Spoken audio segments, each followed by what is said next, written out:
This conference will now be recorded. अपने question निकालें जो कल दिए थे, वेरीफाई कर लें कि आपका आंसर ठीक है या नहीं। पूरे फॉर्मेट में तो नहीं करेंगे क्वेश्चन, डिसीजन मेकिंग तक पहुंच जाएंगे। लिखा हुआ है अ मैन्युफैक्चरर क्लेम दैट, एक मैन्युफैक्चरर क्लेम करता है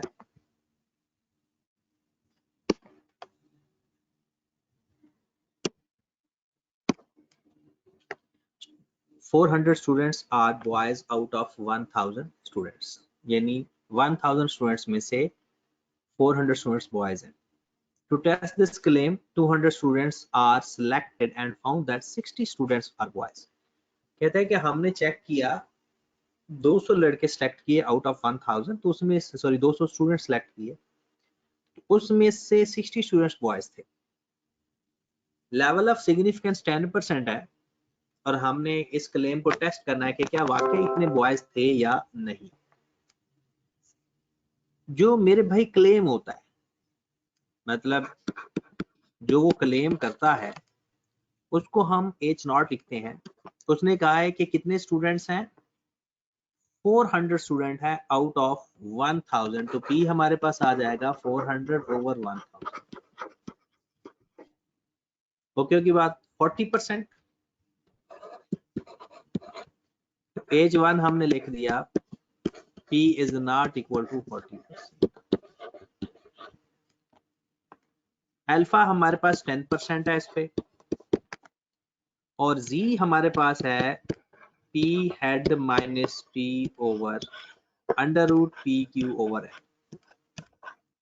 यहां पर हमारे पास P हेड आएगा 60 ओवर 200। 60 ओवर 200 से क्या मुराद है, क्योंकि ये सैंपल का प्रोपोर्शन होता है ना, तो सैंपल में से जो वैल्यू आएगी हम वही लेंगे। तो बताएं ये कितना आंसर आ रहा है, बताइएगा। 60 ओवर 200 0.3, मतलब 30%। तो हमारे पास आ गया 0.3 minus 0.4 over under root 0.4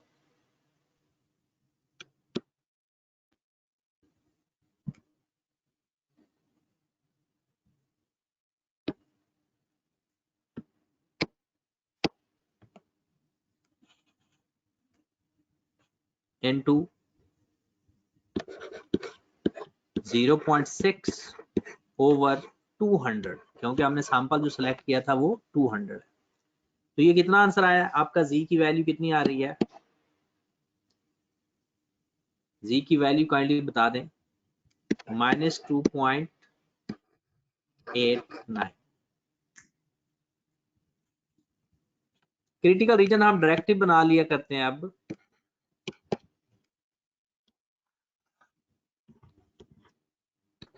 -1.645 plus 1.645, rejected reason है ये, और ये एक्सेप्टेड रीजन।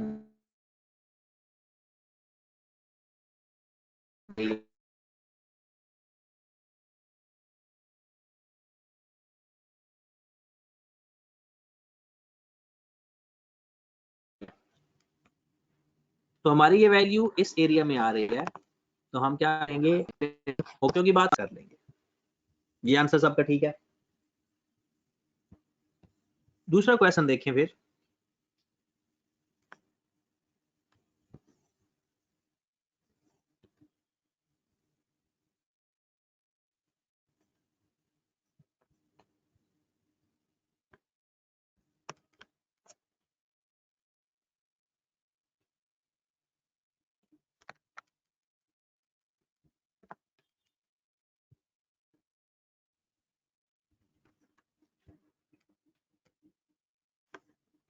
क्वेश्चन नंबर 2 था हमारे पास, स्क्रीन ऊपर चली गई है।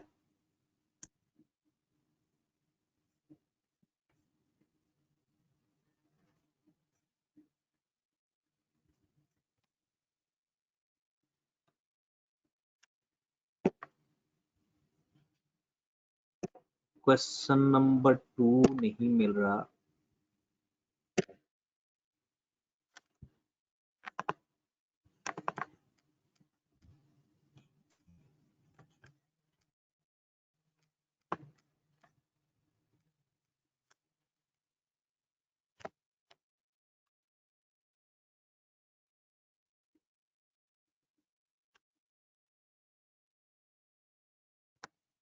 कोई एरर आ रहा है लगता है इसके साथ।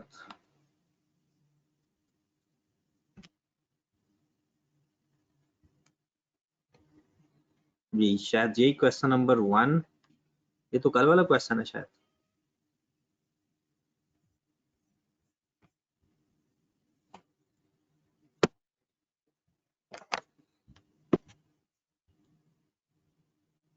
ये क्वेश्चन नंबर 1 जो अभी हमने किया था, ये क्वेश्चन नंबर 1 किया था, ये 2 किया था,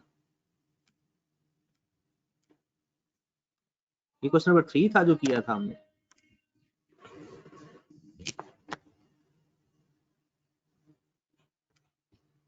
चले ये क्वेश्चन नंबर 1 है हमारा, ठीक है। फिर पहले क्वेश्चन 1 करते हैं, फिर 2 कर लेते हैं। अच्छा पहले हमने क्वेश्चन 3 कर लिया, ये क्वेश्चन नंबर 2 है। चले वो मैं रॉन्ग साइड पे चला गया। A manufacturer claims that average life of its production is 400. To test this claim, 15 units are selected whose mean is 380 and standard deviation is 50. Level of significance is 5%. यहाँ पर आपने ये बताना है कि Z टेस्ट लगना है या T टेस्ट लगना है। T टेस्ट लगेगा क्योंकि और प्रोपोर्शन के अंदर जो मर्जी हो वहां पर Z टेस्ट लगता है। तो यहाँ पर T लगाते हैं हम। उसने क्लेम किया है कि एवरेज 400 है, H not mu is equal to 400 और H1 mu is not equal to 400। Alpha 5% है और यहाँ पर टी टेस्ट लगना है, बस यहाँ पर लिखते टी हैं, बाकी चीजें तो वही होती हैं। X bar minus mu over standard deviation over n under root. X bar कितना है 380 minus 400 over 50 over under root 15। कितनी वैल्यू आ रही है जनाब? Calculated value minus 1.55 minus 1.55। Critical region पे आ जाए। क्रिटिकल रीजन बनेगा टी टेस्ट का t less than minus t alpha by 2v and t greater than plus t alpha by 2v। तो T less than minus alpha कितना है हमारे पास? 10% है। अल्फा कितना है? 10%।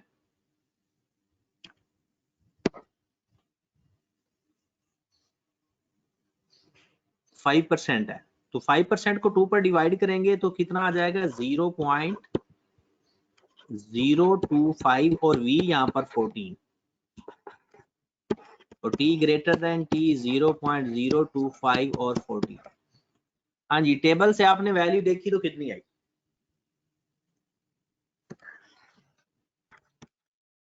Minus 2.1448 plus 2.1448।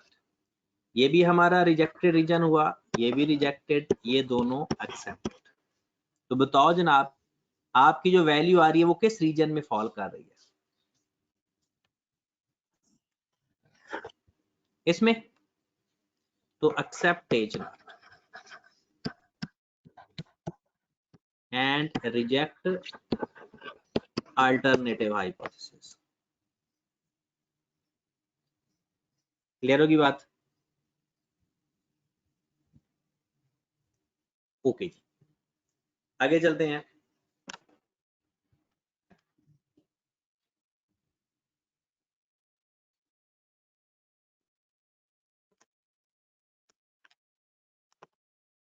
Last question,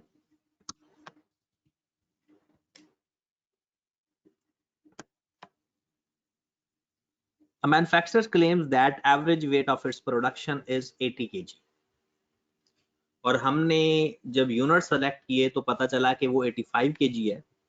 level of significance 1% है। तो इस पे टेस्ट कौन सा लगेगा? जी टेस्ट लगेगा। वजह क्योंकि n मोर देन 30 है। अल्फा इसमें 1% है। जी बराबर इसमें आएगा x bar minus mu over standard deviation over n under root 85 minus 80 over 10 over under root 100। कितनी वैल्यू आ रही है जी की? 5। जो वैल्यू बहुत बड़ी होती है, क्लियर लग रहा होता है कि वो रिजेक्टेड है।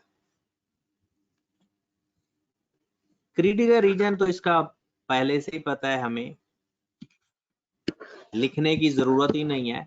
-2.58 प्लस 2.58, ये दोनों रिजेक्टेड और ये दोनों एक्सेप्टेड, और हमारी वैल्यू यहाँ पे आ रही है reject alternative null hypothesis and accept null hypothesis. Sorry, alternative hypothesis को एक्सेप्ट कर लेंगे और नल हाइपोथेसिस को रिजेक्ट कर देंगे। ओके होगी बात? चलें, ये तो हमारा था पिछला काम। अब आप मुझे बताएं, कल आप लोगों की बाकी क्लासेस हैं या नहीं? बाकी क्लासेस आप लोगों की कल के दिन हैं या नहीं है? कोई भी क्लास नहीं है कल? चले तो ठीक है, फिर आज थोड़ा सा ज्यादा पढ़ लेते हैं और कल फिर ऑफ कर देते हैं। अच्छा, स्टैट आपने कितनी पढ़ ली है? स्टैट का कौन सा टॉपिक चल रहा है?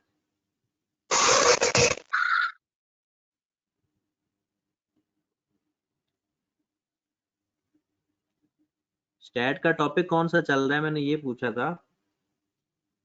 प्रोबेबिलिटी डिस्ट्रीब्यूशन चल रही है, मतलब ये लास्ट टॉपिक है ऑलमोस्ट आप लोगों का स्टैट का वहां पे। अच्छा, अभी हाइपरज्योमेट्रिक चल रहा है। हाइपरज्योमेट्रिक तो काफी दिन नहीं पहले चल रहा था।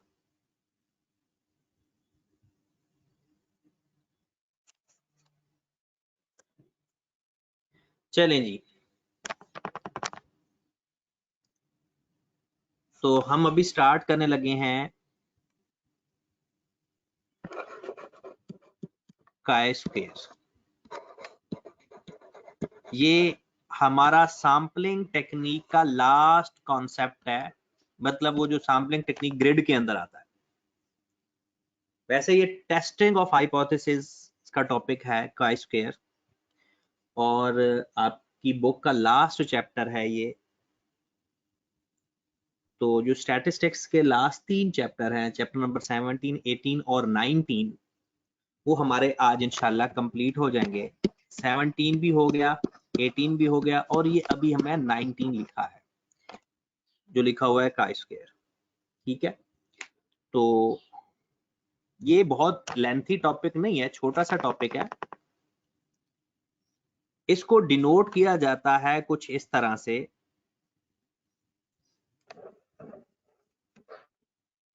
काय स्क्वायर को, यानी ये एक नोटेशन है काय स्क्वायर की, जैसे हम म्यू वगैरह लिखते हैं, सिग्मा वगैरह लिखते हैं, तो ये काय स्क्वायर को लिखने का तरीका है।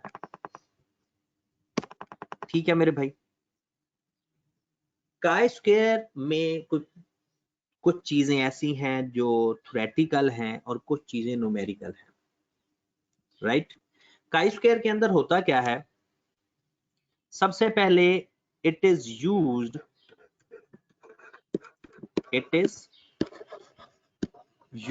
फॉर टेस्टिंग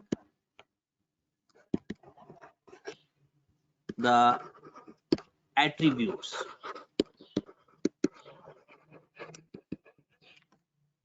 ये एट्रीब्यूट्स को टेस्ट करने के लिए इस्तेमाल होता है।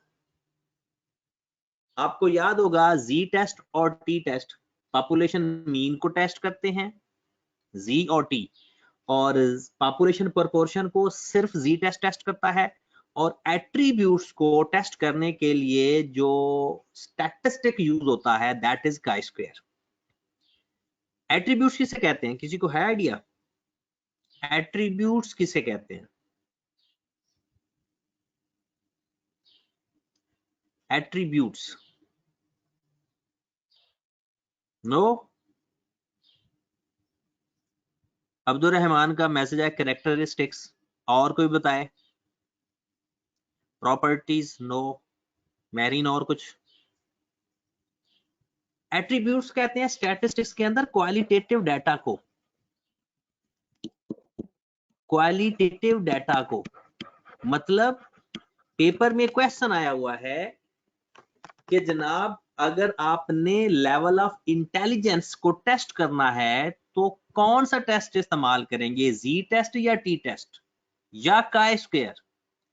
तो जिस चीज को हम न्यूमेरिकली मेजर नहीं कर सकते, जिस चीज को हम न्यूमेरिकल मेजर नहीं कर सकते, वहां पर कौन सा टेस्ट इस्तेमाल होना है? Chi square test. वहां पर कौन सा टेस्ट इस्तेमाल होना है? Chi square test. ओके की बात। यहां पर कभी कभी ये भी लिखा आ जाता है कि it is used for testing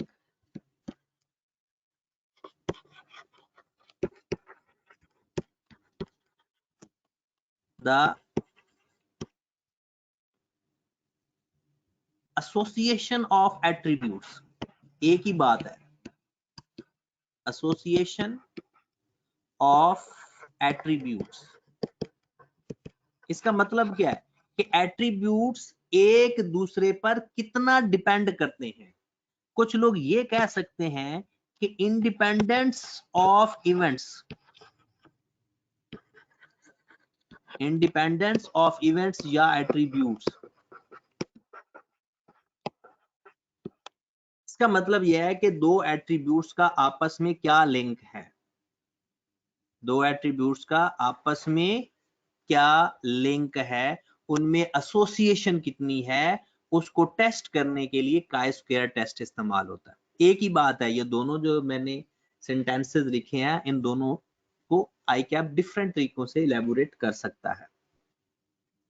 okay होगी बात। उसके बाद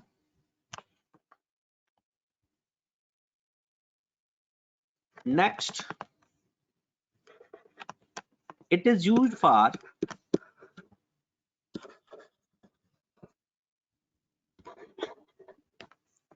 testing the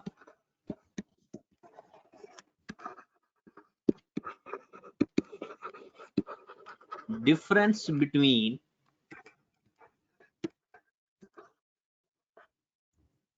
observed frequency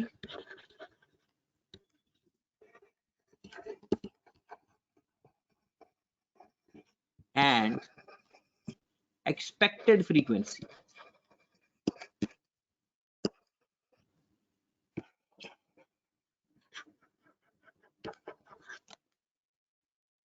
It is used for testing the difference between observed frequency, मतलब observed frequency को actual frequency भी कहा जाता है। observed frequency को actual frequency भी कहा जाता है। तो it is used for testing the difference between observed frequency and expected frequency.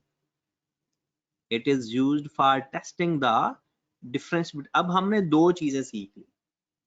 एक तो ये यूज होता है किस पर्पस के लिए? एट्रीब्यूट्स को टेस्ट करने के लिए, मतलब क्वालिटेटिव डाटा को टेस्ट करने के लिए। दूसरा ये यूज होता है difference between expected and observed frequency को टेस्ट करने के लिए। ओके होगी बात। वैसे ये हमारे सिलेबस में नहीं है जो अभी मैं लिखने लगा हूं, वैसे लिख लो, एडिशनल इंफॉर्मेशन है। It is used for testing standard deviation and variance. Variance या स्टैंडर्ड डेविएशन आपको पता है एक ही बात होती है। अगर आपने इसके लिए टेस्ट अप्लाई करना है तो वो काई स्क्वायर टेस्ट इस्तेमाल होता है। जो कि हमारे सिलेबस में अब नहीं है। पुराने जमाने में होता था जब मैनुअल पेपर था, लेकिन अब ऐसा कुछ नहीं है। अभी हमने सिर्फ दो बातें अभी अच्छी सीखी हैं।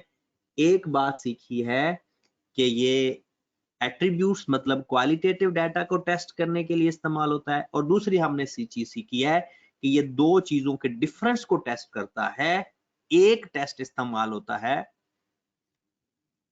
Difference between actual and observed frequency को, उनके डिफरेंस को टेस्ट करता है। उसके बाद ये वन टेल टेस्ट होता है। वन टेल टेस्ट,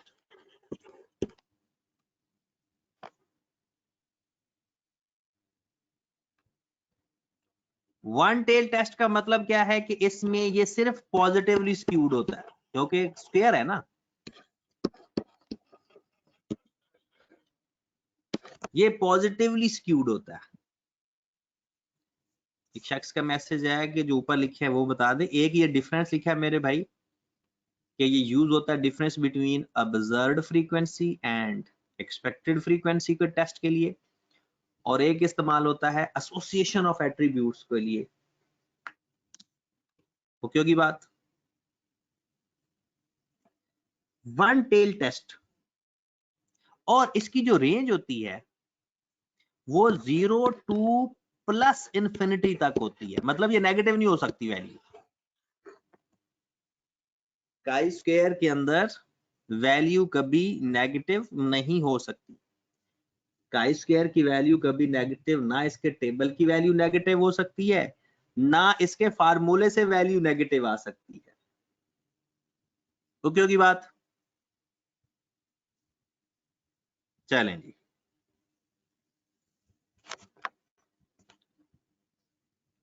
अच्छा, आज की क्लास अगर हमने लेंथी करनी है तो रात 11 बजे वाली क्लास ऑफ कर देते हैं।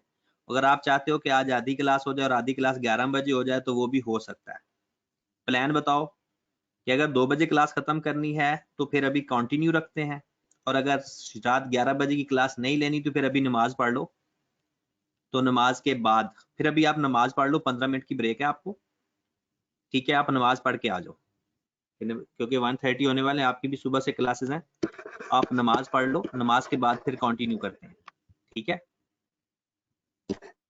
1:45 पे दोबारा क्लास शुरू करते हैं। आप नमाज पढ़ के आ जाओ, बल्कि 1:50 पे कर लेते हैं, जोहर की नमाज है। वैसे तो थोड़ा सा टाइम लगता है, 1:50 तक आप वापस आ जाओ। ठीक है जनाब।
जी मेरे भाई,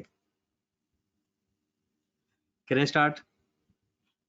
आगे हो सारे या अभी कोई मिसिंग है?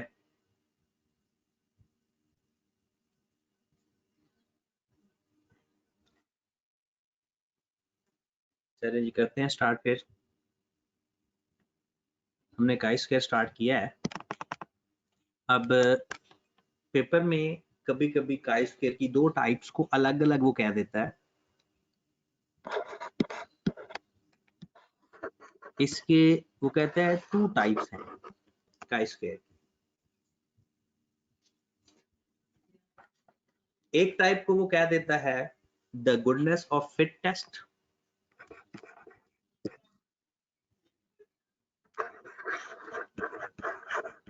The goodness of fit test, और एक को वो कह देता है टेस्ट ऑफ एसोसिएशन।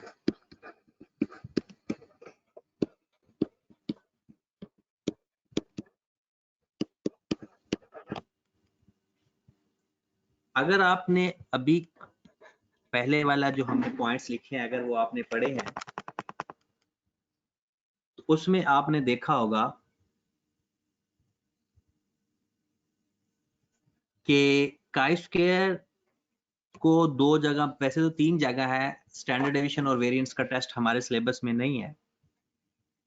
तो जो लिखा हुआ है ना ऑब्जर्व्ड फ्रीक्वेंसी और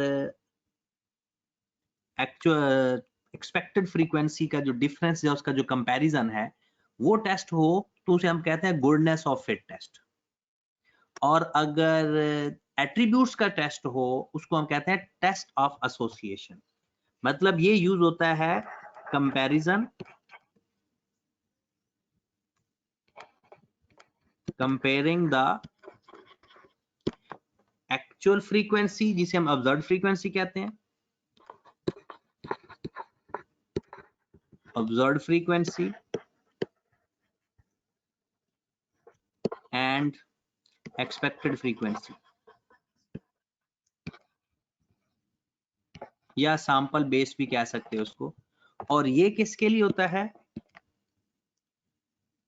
कंपेयरिंग या comparison for two attributes, comparison for two attributes.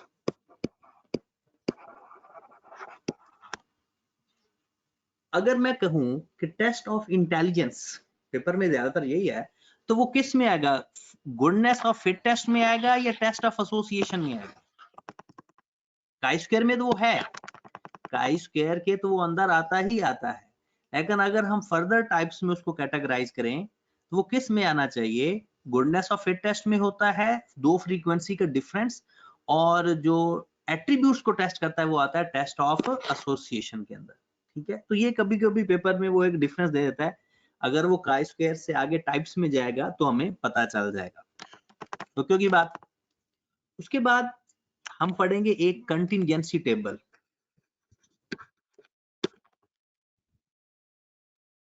Contingency table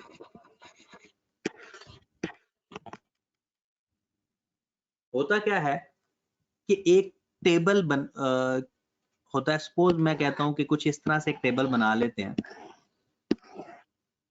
कि हम यहाँ पर लिख लेते हैं कॉलेजेस, कॉलेज ए, कॉलेज बी, कॉलेज सी सपोज, और यहाँ पर लिख लेते हैं बॉयज। ये हम स्टैटिस्टिक्स ही पढ़ रहे हैं शानिम, ये हम स्टैटिस्टिक्स का लास्ट चैप्टर पढ़ रहे हैं गर्ल्स। सपोज दैट बॉयज के अंदर कॉलेज ए में बॉयज हैं 70, कॉलेज बी के अंदर है 30, कॉलेज सी के अंदर है 80, गर्ल्स हैं 40, यहाँ पर 10 और यहाँ पर 20। सपोज हमने कॉलेजेस के अंदर बॉयज और गर्ल्स को डिफरेंशिएट करके, बॉयज और गर्ल्स को डिफरेंशिएट करके एक टेबल बना लिया, तो इसको कहा जाता है कंटिंजेंसी टेबल। कंटिंजेंसी की टेबल की फिर अगर हम डेफिनेशन पढ़ें तो वो क्या होगी? अ table in which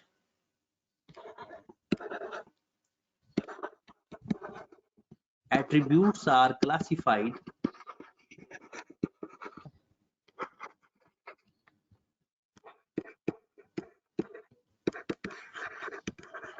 according to their characteristics.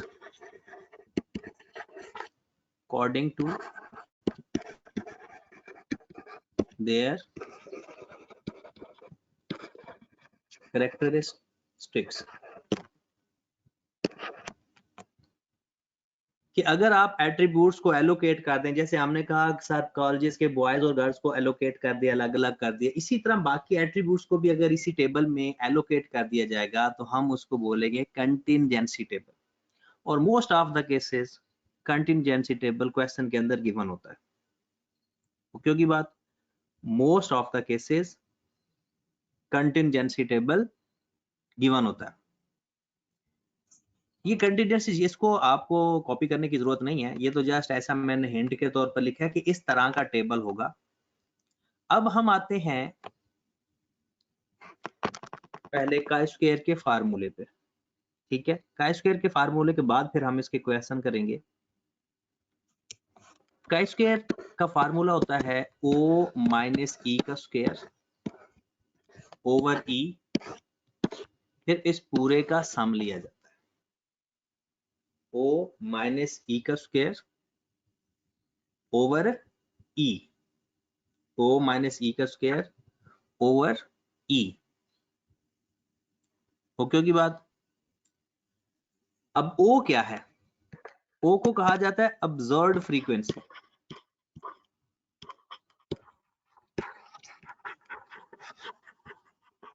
या गिवन फ्रीक्वेंसी या एक्चुअल फ्रीक्वेंसी, और ये होता है एक्सपेक्टेड फ्रीक्वेंसी।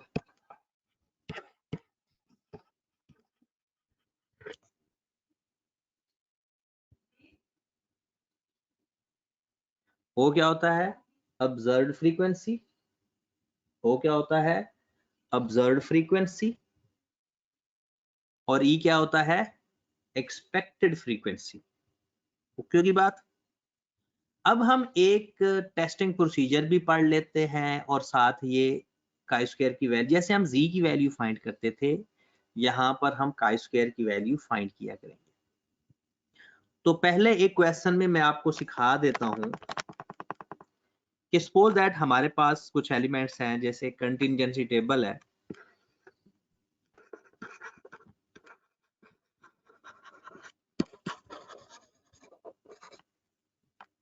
सपोज हम यहां पर लिख लेते हैं ए, बी और सी,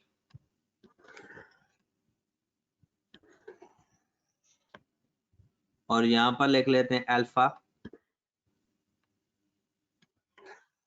और बीटा।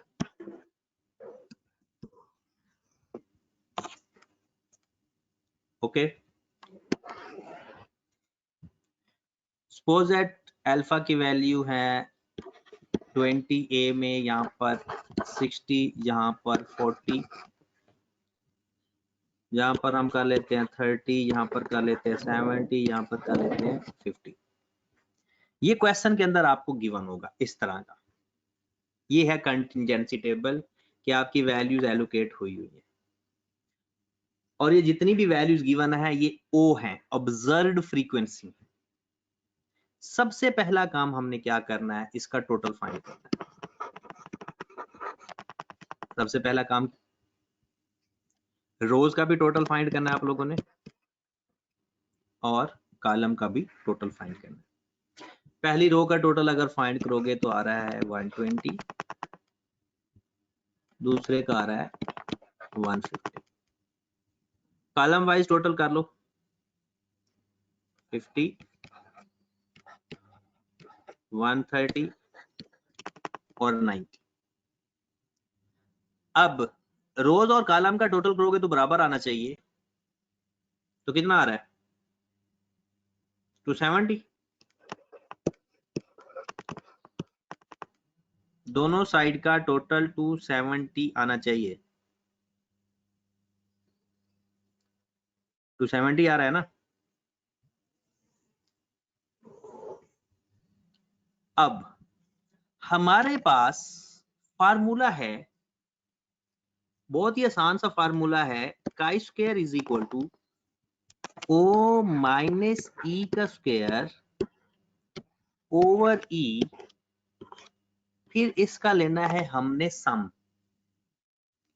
ये जो वैल्यू जितनी भी गिवन है ये हमारे पास ओ गिवन है, ये वैल्यूज आपके पास जितनी भी गिवन है ये क्या गिवन है, ओ। अब हमने इसका फाइंड करना है ई। ओके होगी बात। अब ई फाइंड करने का तरीका सब सीख लें अच्छी तरह से। जैसे मैं 20 का ई फाइंड करने लगूंगा, मैं इसकी रो का टोटल मल्टीप्लाइड बाय इसके कॉलम का total divided by grand total. कैसे फाइंड किया मैंने ई इसका, इसकी रो का टोटल मल्टीप्लाइड बाय इसके कॉलम का total divided by grand total या टोटल टोटल। कितना आंसर आ रहा है इसका, ई कितना आ रहा है इसका, ई मुझे कोई लिखवा दे।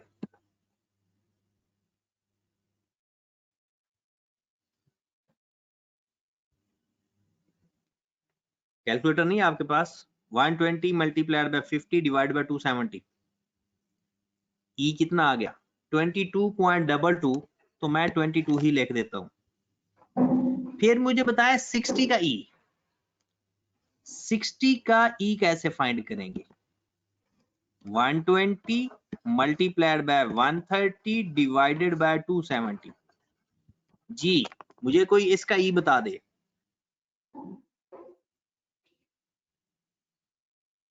57। फिर ई फाइंड करें सी का 40 का, 120 मल्टीप्लाइड बाय 90 डिवाइडेड बाय 270।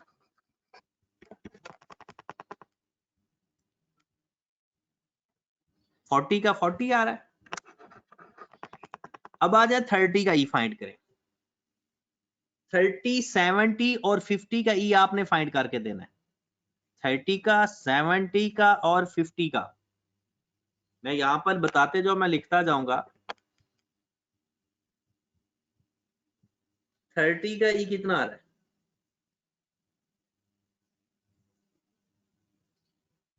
28। 70 का ई कितना आ रहा है,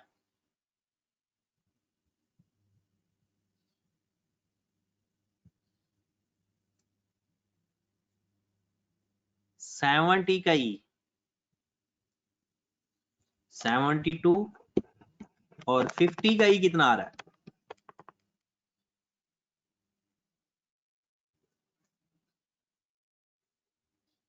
50 का 50 आ रहा है। अब जरा गौर फरमा लें, इसका फाइंड कैसे करना था, 150 मल्टीप्लाइड बाय 50 डिवाइडेड बाय 270, और ये आना था 150 मल्टीप्लाइड बाय 130 डिवाइडेड बाय 270, और ये करना था 150 multiplied by 90 divided by 270। Done. E सब का फाइंड हो गया। चलें जी, अब हम काई स्क्वायर फाइंड करने जा रहे हैं। सबसे पहले आपने लिखना है ओ। ओ जो वैल्यूज गिवन है वही होती हैं 20, 60, 40, 30, 70 और 50। और ई जो आपने फाइंड किया है, ई जो आपने फाइंड किया है 22, फिर 60 का 57, फिर 40, 30 का 28, फिर 72 और फिर 50। लो जी, ओ और ई आ गया। फार्मूले के हिसाब से सबसे पहले आपको ओ माइनस ई और उसका स्क्वायर लेना चाहिए।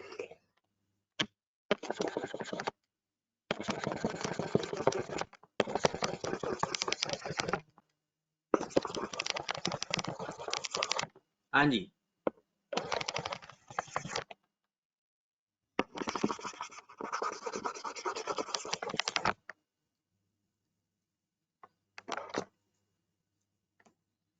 स्क्वायर भी साथ ही ले लें।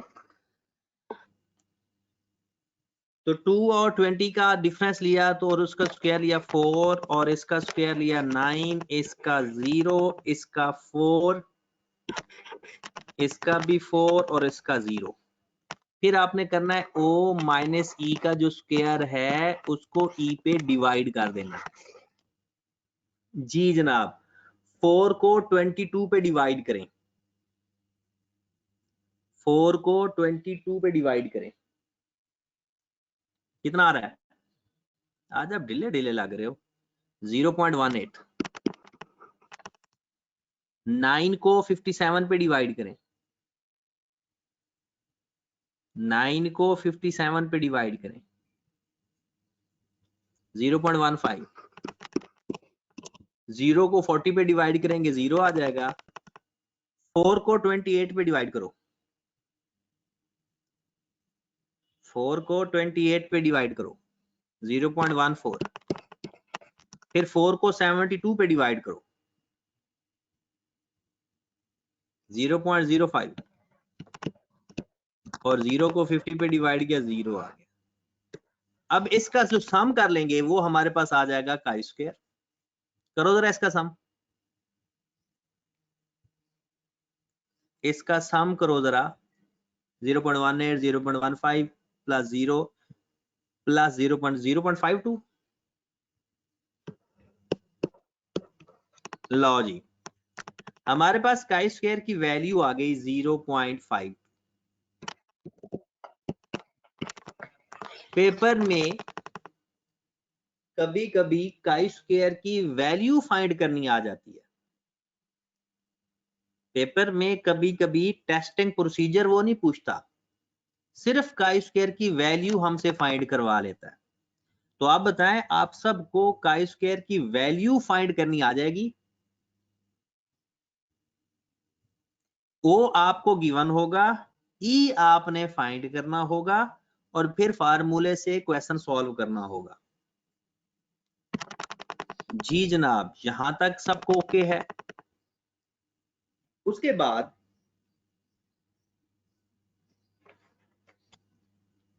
दो टाइप के पेपर में क्वेश्चन आते हैं।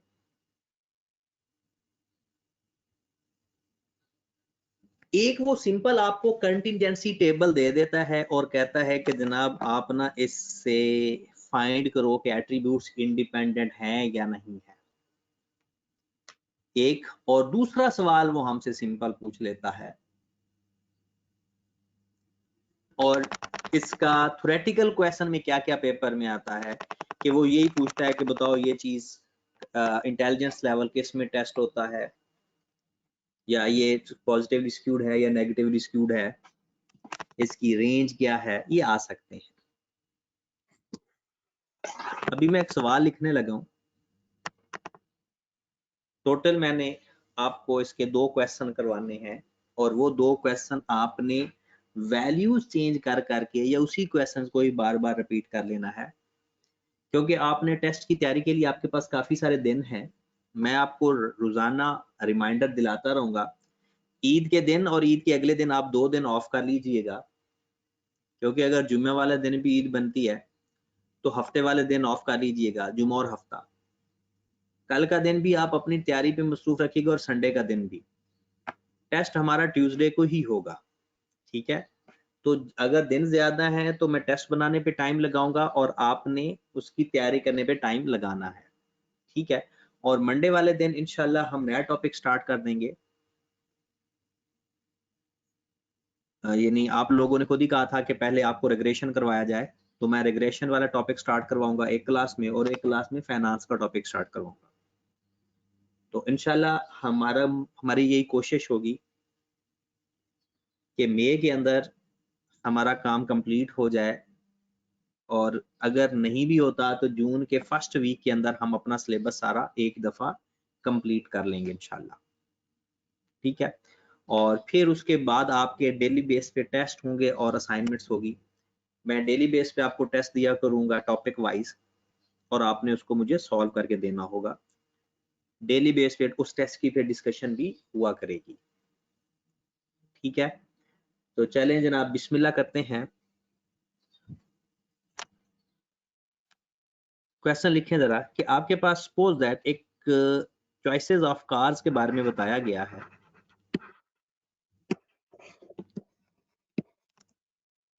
हम सपोज दैट एक कंटिजेंसी टेबल बना लेते हैं, कोई अपनी मर्जी से कोई गाड़ी सपोज कर लेते हैं कि सपोज दैट एक गाड़ी आपके पास है करोला,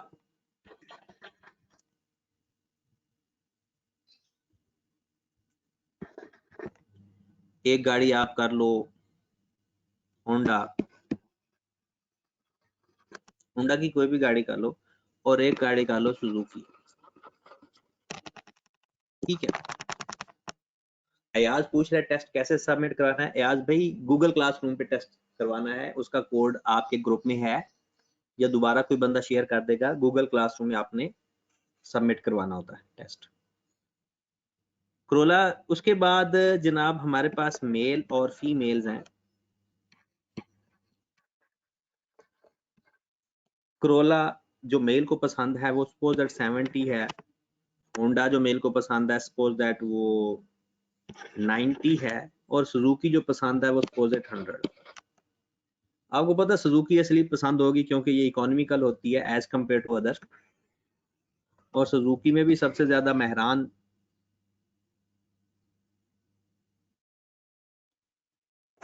फीमेल को क्रोला अगर पसंद है तो सपोज दैट वो है 50, और होंडा अगर पसंद है तो वो है 120, और अगर सुजुकी पसंद है तो वो है सपोज दैट 40। तो खवातीन को ज्यादातर लग्जरी गाड़ी पसंद होती हैं। चलें जी, ये आपका कंटिजेंसी टेबल है। वो कहता है test whether choices of cars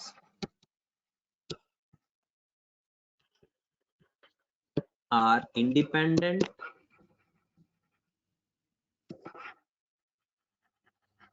or not at level of significance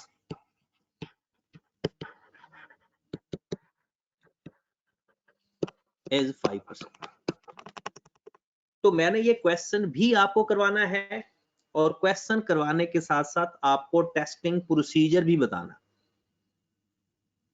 तो एक ही तीर पे हमने दो शिकार करने हैं। और पेपर में एक इस टाइप का क्वेश्चन आता है कंटिजेंसी टेबल बनाकर, और एक दूसरी टाइप का क्वेश्चन आता है। दो टाइप के क्वेश्चन पेपर में डिस्कशन होते हैं, और सबसे ज्यादा कंटिजेंसी टेबल वाला क्वेश्चन आता है, इसलिए उसको हम पहले कर रहे हैं। तो जनाब इसका सबसे पहले वही नंबर 1 H0 लिखेंगे। हम लिखेंगे चॉइसेस आर इंडिपेंडेंट या attributes are independent. Choices are independent या एट्रीब्यूट्स आर इंडिपेंडेंट। जो एट्रीब्यूट्स जनरल वर्ड है, और जो क्वेश्चन के अंदर जिसको हमें टेस्ट करना होता है उसको हम मेन लिख लेते हैं कि चॉइसेस इंडिपेंडेंट हैं H1। फिर क्या होगा, चॉइसेस आर डिपेंडेंट या एट्रीब्यूट्स आर डिपेंडेंट या नॉट इंडिपेंडेंट। इसकी जगह हम एक और वर्ड भी लिख सकते हैं, attributes are associated, attributes are not associated. क्योंकि इंडिपेंडेंट है ना, इंडिपेंडेंट में तो वो एसोसिएट होंगे ही नहीं, नॉट एसोसिएटेड।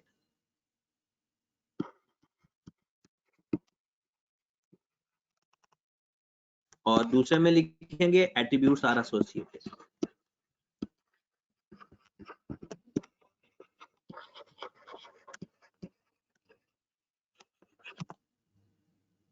तो मेन तो यही लिखना है कि एट्रीब्यूट्स इंडिपेंडेंट हैं या एट्रीब्यूट्स इंडिपेंडेंट नहीं है।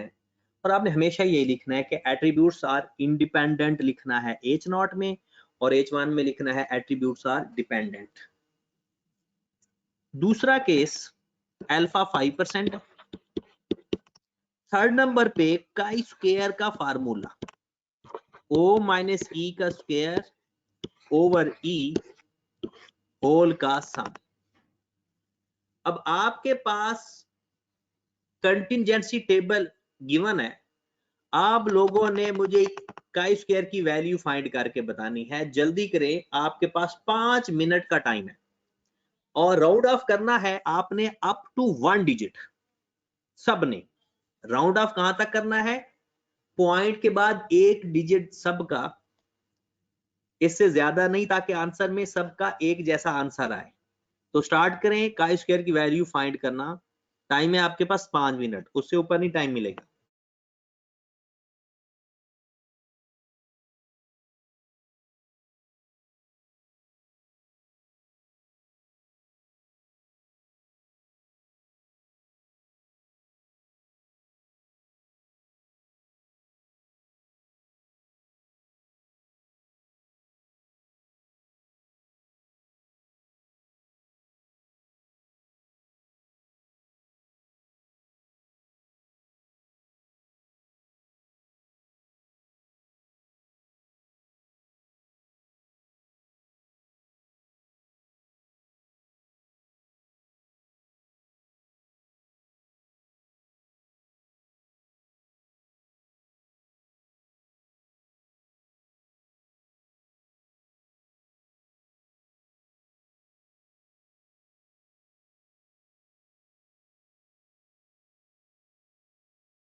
एक मिनट रह गया, अभी तक किसी की ई की वैल्यू नहीं आई।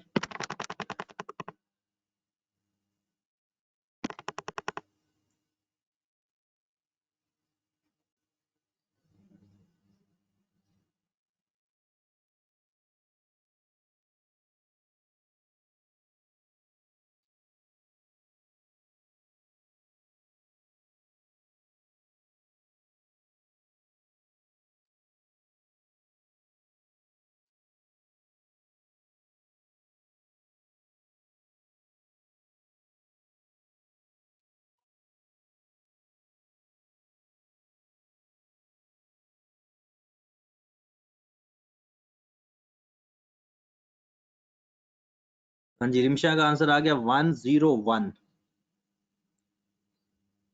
और बताएं, पूर्वा का आंसर है 38। ई का आंसर बताना है, ई का।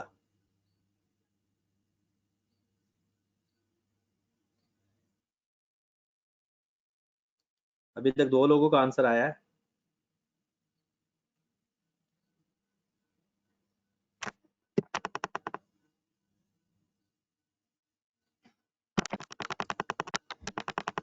अभी तो मैंने अभी क्वेश्चन करवाया है और आप लोगों के आंसर आपस में मैच नहीं हो रहे और फर्क भी बहुत ज्यादा है। ईशा, आपका कितना आंसर आ रहा है? अब्दुल रहमान का 28 है। काई स्क्वायर का ही आंसर पूछा है हमने, काई स्क्वायर ही। उर्वा कह रही है 101 है, उर्वा ने अपना आंसर चेंज कर लिया है।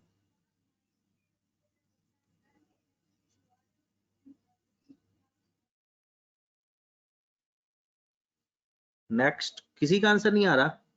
अली हमजा, मोहम्मद अली, सैफुल्ला,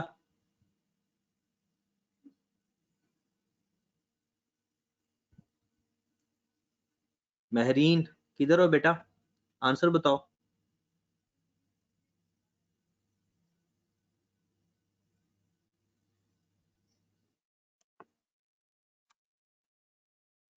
हारिस का 28 आ गया।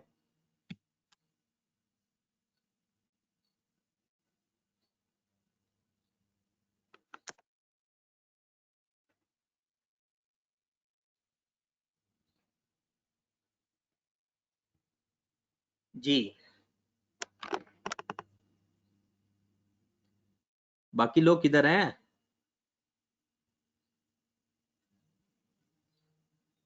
28 ज्यादा आने लग गया है। चले, आज जरा देखते हैं। सबसे पहले अपना अपना टोटल का कॉलम हमें से मैच कर लो। यहाँ पर भी हमने टोटल का कॉलम बना लेना है और यहाँ पर भी 120, 210, 140। फिर यहाँ पर आ गया 260 और ये आ गया 210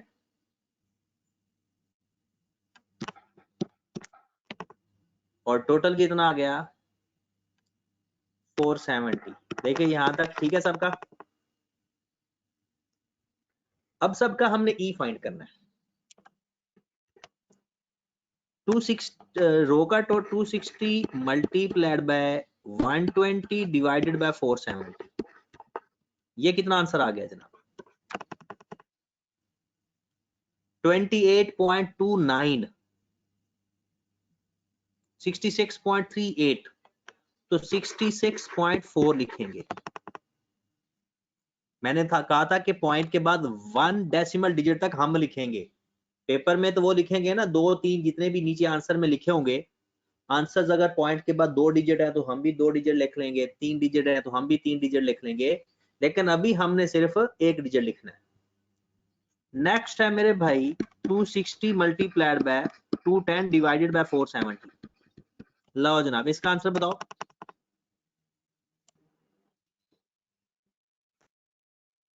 डबल 16.2। अगर तीसरा डिजिट सॉरी दूसरा डिजिट 5 या 5 से बड़ा होगा तो हमने 1 डिजिट बढ़ा देना है। 260 मल्टीप्लाइड बाय 140 डिवाइड बाय 470, ये कितना आ रहा है? 77.5। फिर आ जाए 50 वाला 210 मल्टीप्लाइड बाय 120 डिवाइड बाय 470। जी जनाब, 50 का ही कितना आ रहा है? 53.6। फिर आ जाए जनाब 210 multiplied by 210 divide by 470, 93.8। Match करते जाना, अगर वैल्यू आगे पीछे हो जाए तो बता देना। 210 multiplied by 140 divided by 470, 62.6 done. ये तो हमारे पास आ गया था O और E। अब हमने क्या करना है,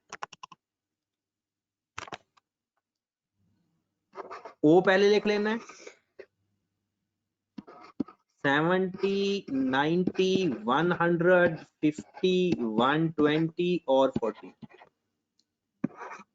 फिर हर किसी का E उसके सामने 66.4, 116.2, 77.5, 53.6, 93.8, 62.6। O माइनस E का स्क्वायर, मतलब दोनों का डिफरेंस लेंगे, जो डिफरेंस आएगा उसका स्क्वायर लेंगे। तो बताते जाओ मुझे कितना आया। पहला डिफरेंस कितना आया,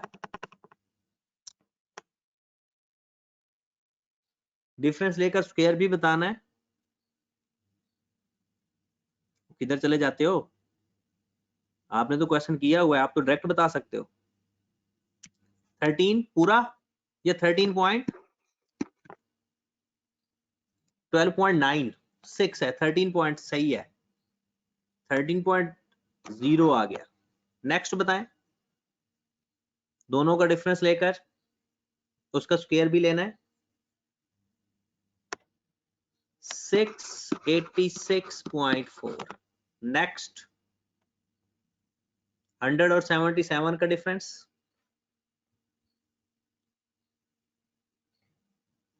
ये कौन सा बता रहे हो, 100 और 77 का डिफरेंस बताओ ना,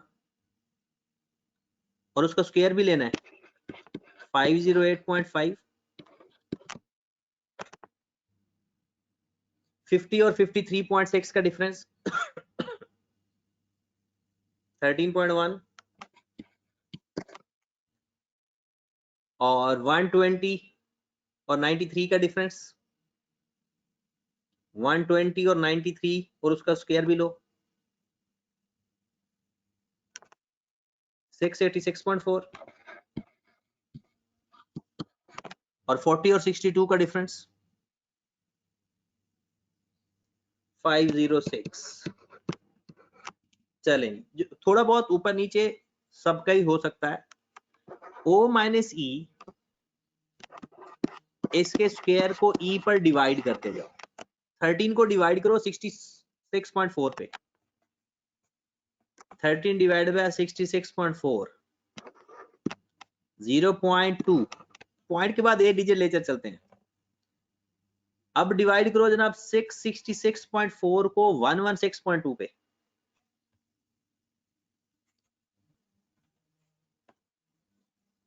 जी कितना आ गया, 686 को 5.9। फिर 508 को डिवाइड करो 77.5 पे, 508 को डिवाइड करो 77.6.6, 53.6 को डिवाइड करो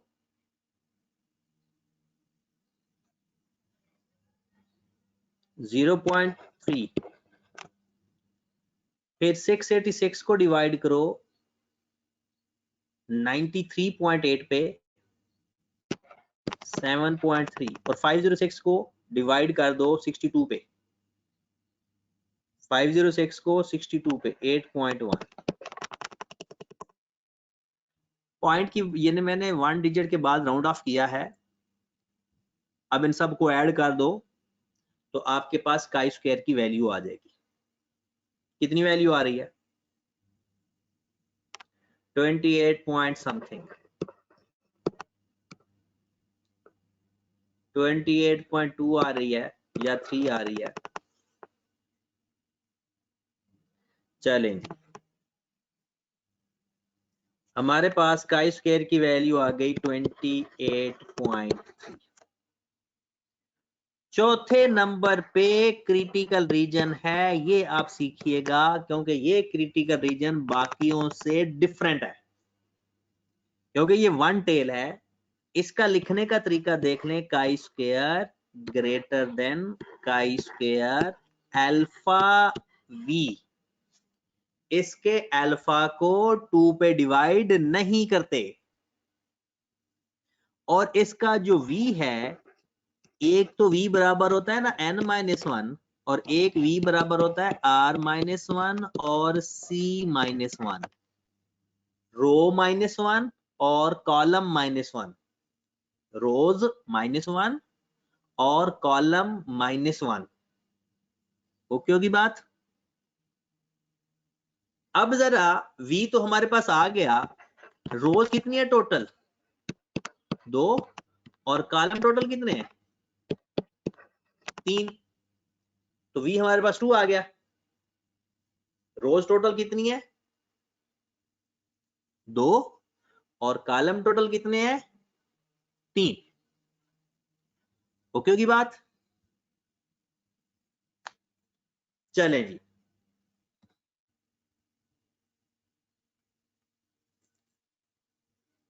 तो अब हमारे पास काई स्क्वायर की वैल्यू आ गई greater than chi square, alpha है 5% और v है 2, अल्फा को 2 पे डिवाइड नहीं करना। अब टेबल देखो जरा काई स्क्वायर का, जल्दी से टेबल अपनी बुक से फाइंड करें, जरा काई स्क्वायर का टेबल निकालें।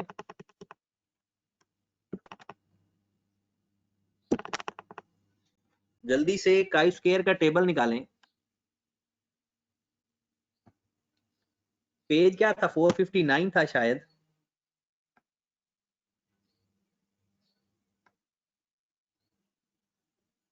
Four fifty six.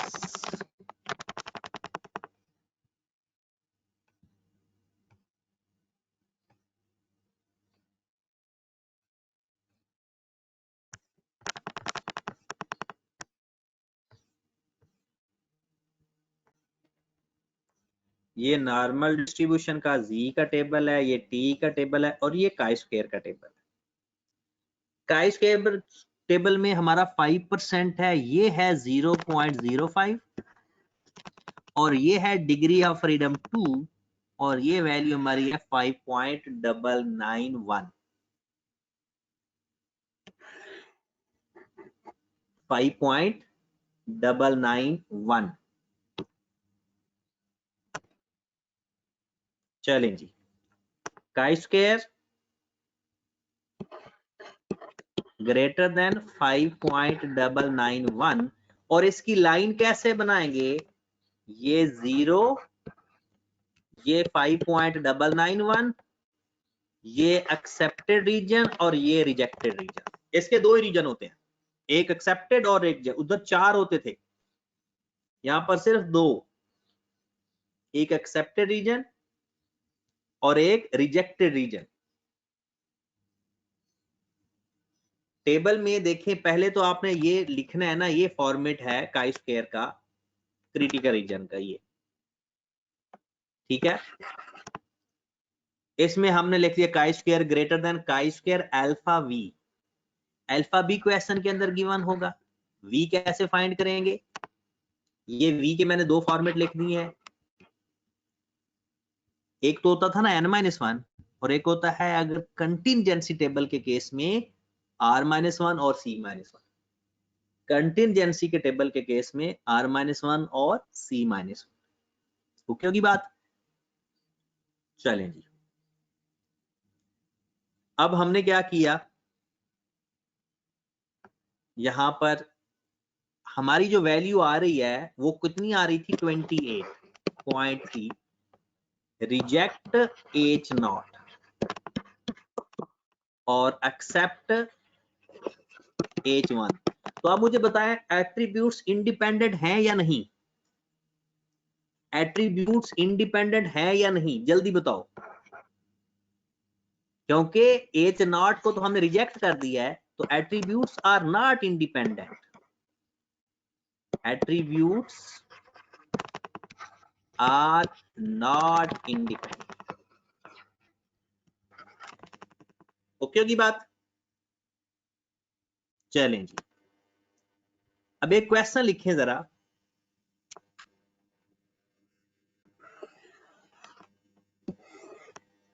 एक टेबल लिखते हैं कंटिजेंसी का, आपने उसको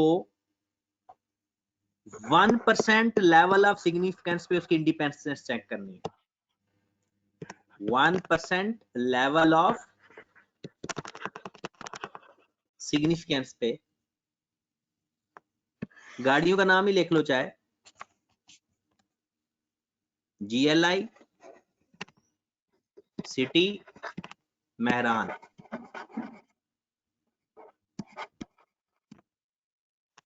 मेल और फीमेल। GLI जनाब 80 हो गया, सिटी जनाब 60 हो गया, मेहरान जनाब 100 हो गया। फीमेल का GLI 50 कर लेते हैं, सिटी 100 कर लेते हैं और मेहरान 40 कर लेते हैं। आपने इसका इंडिपेंडेंस चेक करना है। हम ना आज एक और क्लास रख लेते हैं, आज सहरी के बाद लास्ट क्लास कर लेते हैं, ठीक है? ये खत्म हो जाएगा इंशाल्लाह। सहरी के बाद एक क्लास कर लेते हैं 4:30 पे। तो क्योंकि अभी आप लोग सारी क्लासेस लेकर थके हुए हो तो वो एफिशिएंसी नहीं रहेगी, तो आज सहरी के बाद एक क्लास कर लेंगे 4:30 पे, और बाकी जो ये क्वेश्चन भी सॉल्व कर लेंगे, ठीक है? मोहम्मद अली कहता है रात को रख लें। मोहम्मद अली रात को असल में ना मैंने कहीं जाना है तो शायद मुझे लेट हो जाते हुए, या सहरी से पहले कर लेते हैं। सहरी से पहले फिर अयाज से नहीं उठा जाता। आज एक क्लास ही है ना, सहरी के बाद कर लेते हैं और फिर उसके बाद तो आपकी मौजें हैं, ठीक है? आज एक ही दिन है तो सहरी के बाद कर लेते हैं क्लास, फिर उसके बाद फौरन सो जाना, ठीक है? ओके जी, अल्लाह हाफिज। और ये क्वेश्चन आप लोगों ने करना है।